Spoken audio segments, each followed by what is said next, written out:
Hey guys, it's me, it's JBG, here to answer your burning wrestling questions once more. Today's topic, should The Undertaker retire? Yes or no? We're going to get to that in a second. I've got my Dean Ambrose shirt on, I've got my other shirts in the back, I'm ready to go, so let's jump right into it. The Undertaker, Mark Calaway, one of the most recognizable and iconic wrestlers in all of WWE history, came into the WWE in 1990. You want to know what else came about in 1990? The Hubble Space Telescope. The first web server was created that paved the way for the internet, and for the first time in history, a hip-hop single was the #1 song on the Billboard charts. Do you remember what it was? Ice Ice Baby. You know that song that when it comes on the radio, you turn it up even though you don't want people to know that you turn it up to 11 when it comes on? Yeah, that's the one. So that's when he came in. He's been wrestling on and off ever since then. He's been battling through injuries. He's been in some of the most iconic matches in history. Hell in the Cells, you know, that was all him. The Boiler Room Brawls, those were him. Buried Alive matches, those were him. He helped revive the Casket match, which was a match known as a coffin match when Dusty Rhodes did it in the 1970s. But he made those really popular during the Attitude Era, and he embodied the Attitude Era because of who he was, his persona as the Deadman, and being able to rise from the grave after injuries. And then, of course, his Hell in the Cell match with Mick Foley as Mankind, when he threw Mankind off of the 16-foot high steel cage through the table, is probably one of the most replayed videos in all of wrestling history. People who are against professional wrestling like to point to it as, see, this is an example of the WWE glorifying violence and gore and things like that, whereas people who enjoy professional wrestling look at it and say, that's not fake. You can't fake a fall like that. And they're willing to take those kind of bumps and falls for our pleasure and our amusement. These guys really are incredible athletes, and don't try this at home. So when a guy has been involved in those kinds of things, he elevates himself to a certain kind of status. Now, unfortunately, he has been battling a number of injuries, the most significant of which is the current injury that he's been battling for a while. It's known as seasonal osteoporosis and onset Lyme disease. It's been something he's been going through with for a couple of years. Ric Flair suffers from it as well. Sting suffers from it as well. And there's really nothing we can do about it except send in our donations of just 25 cents a day, and maybe we can help battle this terrible, terrible affliction. But in addition to that, he has also suffered numerous injuries, such as having shoulder surgery, having a hip replacement, which is one of the first signs that an athlete's time has come. He's had surgery on his hip as well. He's had the bones in his face broken, his orbital bone and his cheekbone. He's had a broken nose. He's had a broken ankle.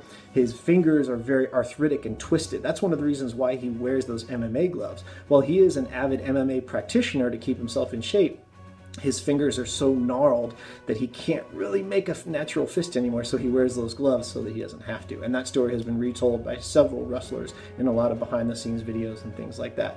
But he's put his body through so much over the years that those kinds of things are inevitable, and the aging process is only accelerated in a business where you literally take hits for a living. You fall down, you get hit with chairs, and the things that The Undertaker has done has just aged him all the faster. His body is just held together by duct tape and Gorilla Glue and at this point.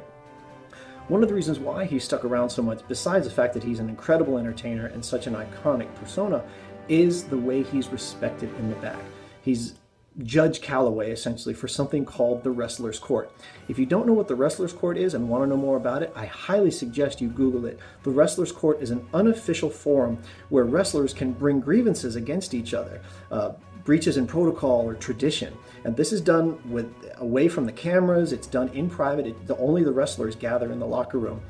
And The Undertaker presides over this court with JBL as his right-hand man, one of the closest friends. And so it can be a veteran wrestler saying, hey, this junior wrestler disrespected me in this way. And based on what the case is, The Undertaker will pass a judgment. And his judgment and his word is final. And every wrestler abides by it because they respect him. He's so respected, in fact, that after the infamous Montreal Screwjob against Bret Hart, The Undertaker was the one who came into Vince's office and said, you were wrong. You need to apologize. And while this mending process took a long time to happen, who knows if it ever would, because Vince so respects The Undertaker that he really took that word to heart and moved on with his life. So will he retire at WrestleMania 32? I don't think so. A lot of people have speculated that he may, simply because of the location. WrestleMania 32 is taking place at Jerry's World in Arlington, Texas, which is only 4 hours away from where The Undertaker's hometown is in Houston. I don't think he's going to make that announcement at that time simply because it's in his home state of Texas. I think if he was going to retire, it would have happened post his streak ending at WrestleMania 30, which I saw in person, by the way, which for as great as it was, the match itself wasn't that great because The Undertaker, he looked old, he looked slow, and it felt like the end, and I honestly thought that was going to be the end for him. And then next year he shows up again and has a puzzling match against Bray Wyatt of all people. So if he was going to do it, I think he would have already done it by now. So I don't believe he's going to retire at WrestleMania 32. Now, do I think he should retire? Yes, I do. Now, here's why. The Undertaker has not only gone through so much, but he is essentially taking up a roster spot. Now, I can't blame the guy for wanting to stay on the payroll.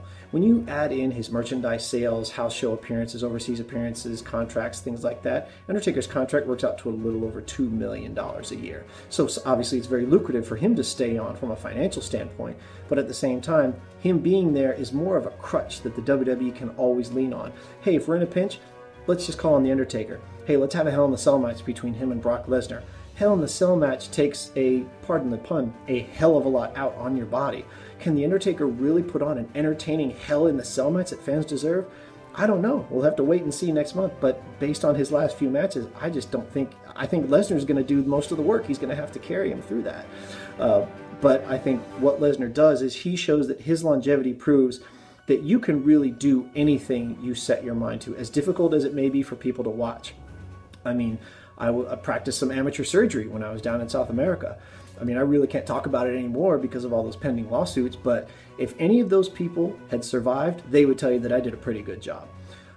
So The Undertaker is somebody who I think his time is coming, but it's going to be difficult to convince him of that.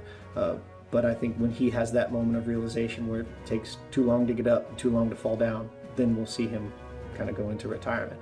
But until then, he's going to keep showing up and we're going to keep being entertained by him, but it's more than time for the sun to set on Death Valley. So that's all for me. If you enjoy these kinds of videos, if you want to see more, if you have specific questions about wrestling, whether it's WWE, Ring of Honor, TNA, Lucha Underground, anything, please leave a comment below. I read all the comments. I know the guys at TYT read all the comments, and they want to hear from you. I want to hear from you. So please leave your feedback, and we'll keep trying to get better and keep making more of these videos in the future. That's all for me. Talk to you guys soon.